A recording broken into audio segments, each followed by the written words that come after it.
రచ్చ చేసుకున్నటువంటి పరిస్థితి కూడా కనిపిస్తుంది. అసలు దీనికి సంబంధించిన పూర్తి అప్డేట్స్ ఏంటి నవీన్ చెప్పండి. Thank you Rajasekhar. నిజామాబాద్ జిల్లాలో ఎన్నికలు సమీపిస్తున్న వేళ ఫ్లెక్సీల రగడ మాత్రం కొనసాగుతుంది. అయితే వరుసగా ఫ్లెక్సీలు బీఆర్ఎస్ నాయకులకు వ్యతిరేకంగా ఫ్లెక్సీలు వేయడం కూడా వారికి తలనొప్పిగా మారిందని చెప్పొచ్చు. ఒకవైపు సీఎం సీక్రెట్ సర్వేల పేరుతో ఎవరికి టికెట్ వస్తుంది, ఎవరికి రాదో తెలియని పరిస్థితుల అయోమయంలో బీఆర్ఎస్ నాయకులు ఉంటే, మరోవైపు ఇటు ఇప్పుడు ఎమ్మెల్యే వ్యతిరేకంగా కూడా ఫ్లెక్సీలు వెలగడం కూడా మరోవైపు కూడా పెద్ద తలనొప్పిగా చెప్పవచ్చు. అయితే ప్రధానంగా నెలల క్రితం ఇప్పుడు ఎంపీ ఏర్పాటు చేశారు. ఇది ఇటు పసుపు పొడి 100 రోజుల్లో ఎంపీ అరవింద్ అని వాగ్దానం ఎటుపోయిందంటూ కూడా నిజామాబాద్ నగరంలో ప్రధాన కూడల్లో కూడా ఫ్లెక్సీలు ఏర్పాటు చేశారు. అయితే దీనికి దీటుగా అదే ఎక్కడైతే ఎంపీ అరవింద్ వ్యతిరేకంగా ఫ్లెక్సీలు ఏర్పాటు చేశారో దానికి అదే ప్రాంతంలో కూడా సీఎం కేసీఆర్ ఇచ్చిన హామీలు డబుల్ బెడ్రూమ్ కావచ్చు, ఇటు దళితులకు 3 ఎకరాల భూమి, అలాగే ఇటు దళిత బంధు మరోవైపు కూడా చాలా హామీలు ఇచ్చారు. ఇటు రైతులకు కూడా ఉచిత ఎరువులు ఇస్తామన్నారు, ఇంతవరకు ఇవ్వలేదని చెప్పి కూడా బీజేపీ నాయకులు ఫ్లెక్సీ ఏర్పాటు చేసి గట్టిగా సమాధానం చెప్పారు. అయితే ఈ గొడవ సమసింది అనేలోపే మరోవైపు ఇటు ఎమ్మెల్యేకు వ్యతిరేకంగా కూడా పలు ప్రాంతాల్లో కూడా ఫ్లెక్సీలు వెలగడం ఇటు బీఆర్ఎస్ నాయకులుగా తలొప్పి మారిందని చెప్పొచ్చు. ఆర్మూర్ ఎమ్మెల్యే జీవన్ రెడ్డికి వ్యతిరేకంగా ఇటు నందిపేట మండలం తలవేద గ్రామంలో కూడా ఒక ఫ్లెక్సీ ఏర్పాటు చేశారు. ఇందులో ఇటు దళితులకు రైతు రుణమాఫీ అనేది ఇంతవరకు ఇవ్వలేదు, అలాగే దళిత బంధు ఇస్తామని దళితులు కూడా తమ గ్రామంలో లేరా, ఎంతవరకు ఎవరికి ఇవ్వలేరు, అలాగే డబుల్ బెడ్రూమ్ ఇంట్లో అలాగే బీడీ పింఛన్లు, కొత్త రేషన్ కార్డులు కూడా ఇవ్వలేదంటూ కూడా ప్రధానంగా 7 ప్రశ్నలతో కూడినటువంటి ఫ్లెక్సీని మొన్న ఏర్పాటు చేశారు. అదే విధంగా ఇది పూర్తిగా సోషల్ మీడియాలో కావచ్చు, మీడియాలో పూర్తిగా వైరల్ అవుతూ వచ్చింది. ఇది మరోవైపు Nizamabad rural MLA budget Govardhan వ్యతిరేకంగా కూడా ఇటు మోపాల మండలం భారతీ గ్రామంలో కూడా అదే విధంగా ఫ్లెక్సీ ఏర్పాటు చేశారు. ఇటు ఎన్నికల సమయంలో ఎమ్మెల్యే కావడానికి బీఆర్ఎస్ నాయకులు అనేక హామీలు ఇచ్చారు, ఇంతవరకు కూడా హామీలు ఇంతవరకు హామీ కూడా నెరవేరలేదంటూ కూడా అక్కడ ఫ్లెక్సీని ఏర్పాటు చేశారు. అనేక హామీలు ఇస్తున్నారు, హామీలు ఇచ్చినప్పటికీ ఇంతవరకు ఏ ఒక్క హామీ కూడా నెరవేర్చలేదు. ప్రధానంగా ఈ ఎన్నికల మేనిఫెస్టోలో ఉన్నటువంటి డబుల్ బెడ్రూమ్ కావచ్చు, రైతులు రుణమాఫీ కావచ్చు, దళితులకు 3 ఎకరాల భూమి, బీసీ బంధు కూడా ఇస్తామన్నారు, బీసీ బంధు కూడా ఇవ్వలేదు. అలాగే ఇది కొత్త రేషన్ కార్డులు కూడా ఇంతవరకు ఇచ్చిన పాపాన పోలేదు. బీడీ కార్మికులు కూడా ఇబ్బంది పరిస్థితి ఉందని చెప్పి ఫస్ట్ వీడిపై సమాధానం చెప్పిన తర్వాతనే తమకు ఎన్నికల సమయంలో తమ ముందుకు రావాలంటూ కూడా ఫ్లెక్సీని ఏర్పాటు చేశారు. దీన్ని పూర్తిగా ఇటు టీఆర్ఎస్ నాయకులు కూడా, ఎందుకంటే ఇప్పుడు రైతు తెలంగాణ వచ్చి 9 సంవత్సరాలు అవుతుంది. 9 సంవత్సరాలు పూర్తి చేసుకుని 10వ సంవత్సరం అడుగుతున్న సమరంలో శతాబ్ది ఉత్సవాలు జరుపుకుంటారు. ఇందులో భాగంగా ప్రతి గ్రామంలో కూడా బీఆర్ఎస్ నాయకులు ప్రజలకు వెళ్లి తాము 9 సంవత్సరాల పాలనలో అనేక కార్యక్రమాలు చేపట్టామని కూడా చెప్పే ప్రయత్నం చేస్తున్నారు.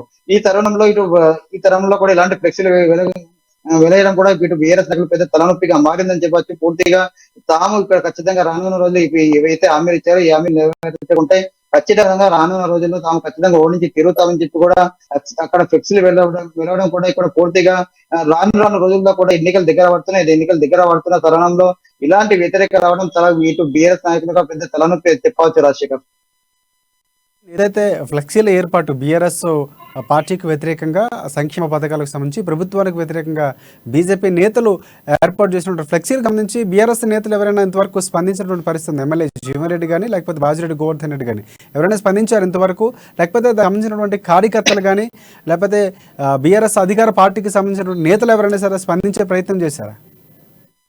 అంటే ఇటు ఆర్మూర్ ఎమ్మెల్యే జీవన్ రెడ్డికి వ్యతిరేకంగా, అలాగే ఇటు నిజామాబాద్ రూరల్ ఎమ్మెల్యే బాజిరెడ్డి వ్యతిరేకంగా గత 2 రోజుల నుంచి కూడా ఫ్లెక్సీ ఏర్పాటు చేసినప్పటికీ కూడా ఇంతవరకు ఈ ఇద్దరు నాయకులు కూడా ఇంతవరకు కూడా స్పందించలేరు, ఎలాంటి ప్రెస్ మీట్లు పెట్టలేదు. ఇంతవరకు దీన్ని ఖండిస్తూ కూడా ఎలాంటి వివరణ కూడా ఇవ్వని పరిస్థితి అనేది ఉంది. అయితే కింది స్థాయి నాయకులు మాత్రం రానున్న రోజుకి ఇటు ప్రజలు తమ పార్టీకి ఆదరణ పెరుగుతుంది, ప్రజల నుండి మంచి స్పందన వస్తుంది.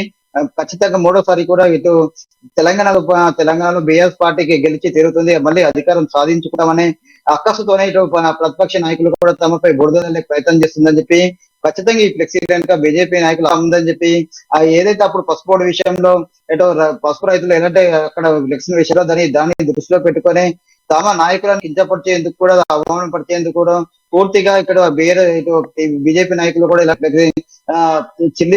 చిల్లర మాల రాజకీయాలు చేస్తున్నారని చెప్పి ఇలాంటి ఫ్లెక్సీలు పెడుతున్నారని చెప్పి కూడా కింది స్థాయి నాయకులు చెప్తున్నారు ఖండిస్తున్నారు తప్ప ఇటు ఎమ్మెల్యే రెడ్డి కావచ్చు, ఇటు బాజిరెడ్డి గోవర్ధన్ కావచ్చు, ఇంతవరకు కూడా ఎవరు కూడా దీనిపై స్పందించిన పాపం పోలేదని చెప్పవచ్చు రాజశేఖర్. రైట్ నవీన్, ఈ ఫ్లెక్సీల ఏర్పాటుకు సంబంధించినటువంటి ప్రజల్లో ఎలాంటి మెసేజ్ వెళ్ళే అవకాశం ఉంది, వారు ఎలా స్పందించే అవకాశం కనిపిస్తుంది? అంటే ప్రధానంగా ప్రజల్లో ఇలాంటి నిజంగా ప్రభుత్వంలో సంబంధించినటువంటి సంక్షేమ పథకాల అమలు విషయంలో పూర్తి స్థాయిలో ఇచ్చిన హామీలు నెరవేరలేదన్నటువంటి అభిప్రాయం ఉందనుకోవచ్చు. ఎందుకంటే బీఆర్ఎస్ సంబంధించి బీజేపీ నేతలు ఏర్పాటు చేసిన నేపథ్యంలో ప్రజల్లో ఎలాంటి స్పందన వినిపిస్తూ ఉంది? ఖచ్చితంగా చెప్పొచ్చు, ఎందుకంటే ఎన్నికలు సమీపిస్తున్నాయి, మరో 6 నెలల ఎలక్షన్లు ఉన్నాయి. ఇటు తెలంగాణ దశాబ్ది ఉత్సవాల పేరుతో కూడా తాము అనేక కార్యక్రమాలు చెప్పడం, అనేక సంక్షేమ పథకాలు కూడా ప్రవేశపెడుతున్నారని చెప్పి బీఆర్ఎస్ నాయకులు చెప్తున్న పరిస్థితి ఉంది. అయితే ఇలాంటి ఫ్లెక్సీ ఏర్పాటు చేయడం వల్ల ప్రజల్లో ఆలోచన మాత్రం వచ్చిందని చెప్పవచ్చు. ఎందుకంటే ఎన్నికల సమయంలో ఇలాంటి హామీలు ఇచ్చారు, ఇంతవరకు హామీలు నెరవేరలేదు.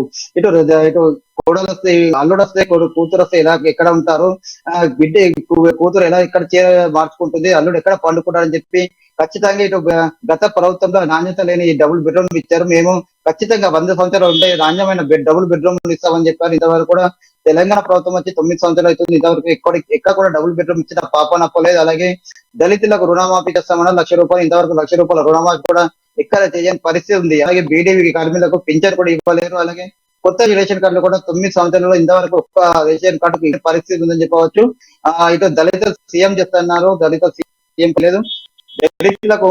దళిత బంధిస్తామని 3 ఎకరాల భూమి ఇస్తున్నారు, కొంతమంది మాత్రమే దళిత బంధు, ఇంతమందికి కూడా దళితులు కూడా వ్యతిరేకంగా ఇస్తున్నారు. అయితే వాళ్ళే కొంతమంది దళితులు వారికి ఇస్తే అందరికి మొత్తం టోటల్ దళితులకు ఇచ్చినట్లని కూడా వారు మండిపడుతున్న పరిస్థితి కనిపిస్తుంది. దళితులకు 3 ఎకరాలు ఇస్తామన్నారు, ఇంత కూడా ఇవ్వని పరిస్థితుంది.